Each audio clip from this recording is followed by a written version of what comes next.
শুরু করছি সকালবেলায়। তো দেখতে দেখতে অনেক দিন কেটে গেল, প্রায় 15-16 দিন হয়ে গেছে। আজকে আমার আবার ডাক্তারের কাছে চেক আপ আছে। তো ভাবছিলাম যা বাইরে গরম পড়ছে পরীকে নিয়ে যাব না, কিন্তু ওখানে গেলে কত দেরি হবে না হবে, কান্নাকাটি করবে, সেই জন্য বাধ্য নিয়ে যাব।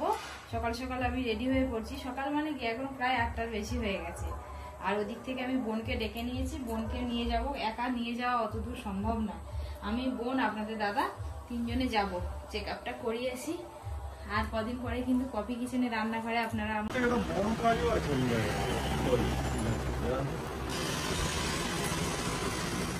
তো জুট না, এটা অন্য সিনারি বলতে প্লেট।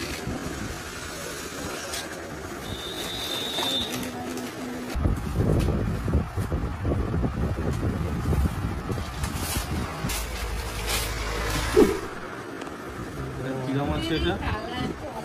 কালা হলে জুটটা কি করে বুঝবো? হাতের কাজ, সেটা তো বুঝতে হবে। তাছাড়া এটা যে জুট, এটা কত দাম? এটা 1200, এটা 800।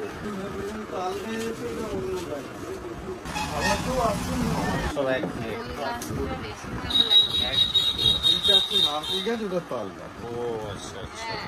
গাছটাই চেঞ্জ হয় আমাদের, মোটামুটি অনেক বড় হয়ে গেছে। কেন এবার এসব নিয়ে এসছো? আর মেয়ের খুব শখ ছিল, মেয়ে হয়েছে সেই জন্য। মেয়ের সব ছিল, মেয়ে হয়েছে, তুমি যে খুশি হয়েছো এটাতেই আমার, তোমরা যে খুশি হয়েছে এটাতেই আমার খুশি। একটু খুলে দেখুন। আমাদের তো এটাই একটাই আনন্দ যে হ্যাঁ আমরা যে পেশেন্টের দেখি, সেই পেশেন্টরা যদি খুশি হয়ে যায় তাহলে সব থেকে বড় কথা। আমার বাড়ির লোক তো তোমার প্রত্যেকটা আমাকে রিলে করছে যে কি আজকে কি হয়েছে, কালকে কি হয়েছে, পরশু কি হয়েছে। একদিন যাবেন আমাদের বাড়ি সবাই মিলে, রান্না করে খাওয়া।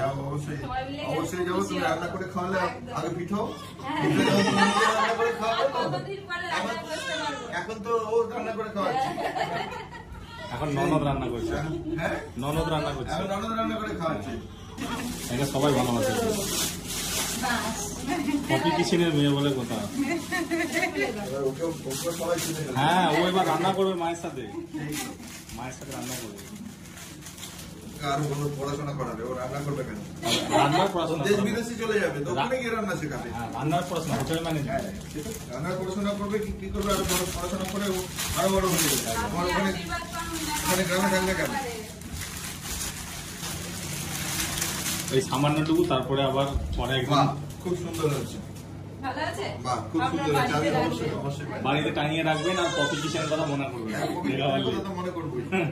কফি তো ওখানে আপনার বাইরে বেরিয়েছে স্যার।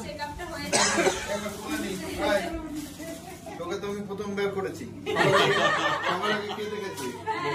আমি দেখেছি। ঢাকা দিস না, ঢাকা দিস না, ঢাকা দিস না। সবার আগে আমি দেখেছি, তারপরে কপি দেখেছি।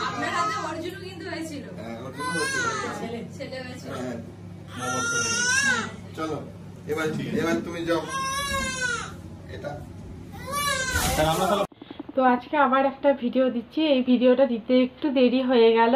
তো আজকে ভিডিওর টপিক হচ্ছে ডাক্তারবাবুর কাছে চেক আপ করতে গিয়ে পপি দিদিভাই ডাক্তারবাবুর কাছে চেক আপ করতে গেল। তো ডাক্তারবাবু কি বলল সেটাই হচ্ছে ব্যাপার। আর ডাক্তারবাবুর জন্য পপি দিদিভাই আর দাদাভাই কি নিয়ে গেল, তো সেইগুলোই তোমাদের সঙ্গে আজকে শেয়ার করব। তো চলো, পুরো ভিডিওটা তো আশা করি কিছু ক্লিপ তো তোমরা দেখে ফেলেছো। তো তোমাদের সঙ্গে মুখে আমি শেয়ার করছি যে ডাক্তারবাবু কি বললো। সে উত্তর দাদাভাই আর কিছু বলতে পারলো না, ডাক্তারবাবুর সঙ্গে সম্মতি জানালো। তো সেটাই তোমাদের সঙ্গে বলছি। তো সেটা হচ্ছে একটা পপি দিদিভাই মেয়ে হওয়ার আনন্দে ডাক্তারবাবুকে একটা সিনারি, অর্থাৎ একটা ফটো যে থাকে, সে একটা সিনারি গিফট করলো ডাক্তারবাবুর জন্য, মেয়ে হওয়ার আনন্দের জন্য।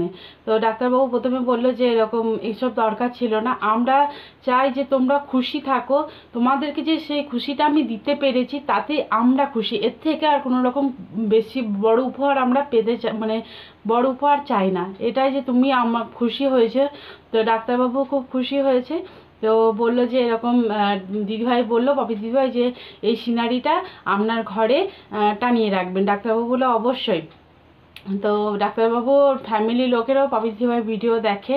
তো তো সেটা বললো। আর দাদাভাই বললো যে পপি দিদিভাইয়ের জন্য যে রান্না করবে আপনারা অবশ্যই সব ফ্যামিলি মিলে সবাই মিলে আমার বাড়িতে গিয়ে একদিন রান্না খেয়ে আসবেন। ডাক্তারবাবু বললো হ্যাঁ একটু ঠিক হয়ে যাক পপি দিদিভাইয়ের জন্য, তারপরে আমরা অবশ্যই যাব একদিন সবাই মিলে। তো সব কিছু বললো। তারপরে ডাক্তারবাবু বললেন যে এরকম আয় তোকে তো আমি প্রথম বার করেছি, তো তোকে আমি প্রথমে কোলে নিই। তো কোলে নিল। তো কোলে নেওয়ার পরে সব কিছু হলো। দিয়ে দাদাভাই বললো যে হ্যাঁ ও তো আর কদিন পরে ও রান্না করবে। তো ডাক্তারবাবু বললো হ্যাঁ। তারপরে ডাক্তারবাবু বললো ও কেন রান্না করবে, ও ভালো করে পড়াশোনা করবে, ভালো করে পড়াশোনা করে দেশ বিদেশে গিয়ে ও নাম করবে। তাই বললো ডাক্তার। তখন পপি দিদিভাই হাসবেন্ড অর্থাৎ দাদাভাই বললো যে হ্যাঁ ঠিক আছে হ্যাঁ দেশ বিদেশে গিয়ে হ্যাঁ আপনি সেই আশীর্বাদই করবেন, সেই কথাটাই বললো। এই হচ্ছে ব্যাপার। আর সিজার করার পরে মোটামুটি 17-18 দিন পরে একটা চেক আপ থাকে, বা নর্মাল ডেলিভারির ক্ষেত্রে আমি বলতে পারবো না, কারণ আমার তো সিজার হয়েছে। তো সিজার ক্ষেত্রেই বলছি, সিজার করার 17-18 দিন পরে একটা ডাক্তারের চেক আপ থাকে। সেই চেক আপটা পপি দিদিভাই করাতে গিয়েছিল। তো পপি দিদিভাই সত্যি কথা মেয়ে হওয়াতে খুবই খুশি হয়েছে। সেই খুশির আনন্দটা আমাদের সঙ্গে তো শেয়ার করেছে, সবাই তোমরা দেখেছো ভিডিওটা। তো আমার এই ভিডিওটাতে কিছু আর বলার নেই। আর পপি দিদিভাই সত্যি কথা খুবই ভালো মনের মানুষ, মানে ওইরকম মানুষ হয় না সত্যি কথাই, তাই খুব ভালো মনের মানুষ। আর পপি দিদিভাইয়ের ফ্যামিলি, দাদাভাইয়ের ফ্যামিলি সত্যি কথা খুবই ভালো, মানে কোনো তুলনা হয় না ওইসব মানুষদের ইয়েতে। সত্যি কথা খুব ভালো মনের মানুষ। তো তোমরা সবাই ভালো থেকো, সুস্থ থেকো। আজকে এই ভিডিওটা তোমাদের সঙ্গে শেয়ার করলাম, আশা করছি ভিডিওটা ভালো লাগবেই। তো চলো সবাই ভালো থেকো, সুস্থ থেকো, বাই বাই।